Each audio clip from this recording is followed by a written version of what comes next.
Fried rice হবে, তার জন্য কাজু কিশমিশ পনির সবজি এগুলো ভাজা হবে। এই তেল গরম হচ্ছে, কাজু কিশমিশগুলো আমি ভেজে নিচ্ছি। কাজু কিশমিশটা ভাজা হয়ে গিয়েছে, এবার পনিরটা ভেজে নেব। পনিরটা এবার ভেজে নেব। পনিরটা ভাজা হচ্ছে, পনিরটা ভাজা হয়ে গেছে। এবার গাজরটা ভাজবো। এই গাজরটা তেলের মধ্যে দিয়ে নাড়াচাড়া করছি।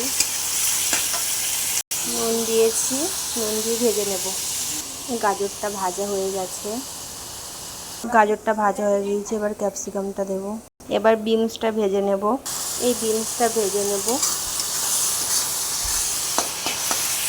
বিনস গাজর দুটোই হয়ে গেছে ভাজা। বিনস গাজর তোমার পনির কাজু কিশমিশ সব ভাগ ভাগ করে নিলাম। এখানে তেজপাতা এলাচ দারচিনি লবঙ্গ শুকনো লঙ্কা সব কিছুই রয়েছে রেডি করা। এইগুলো সব ভাজার এখানে দিয়ে দিলাম। আর এখানে রাইস রয়েছে। এই ভাজা হয়ে গেল, এবার রাইসটা দিয়ে দেব।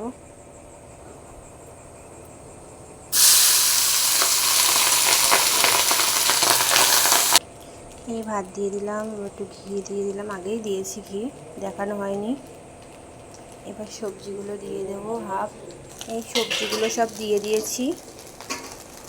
দেখুন, এতে চিনি দিয়ে এই ভেজে নাড়িয়ে নিলাম। অনেকটাই রাইস তো, তার জন্য একটু অসুবিধা হচ্ছে।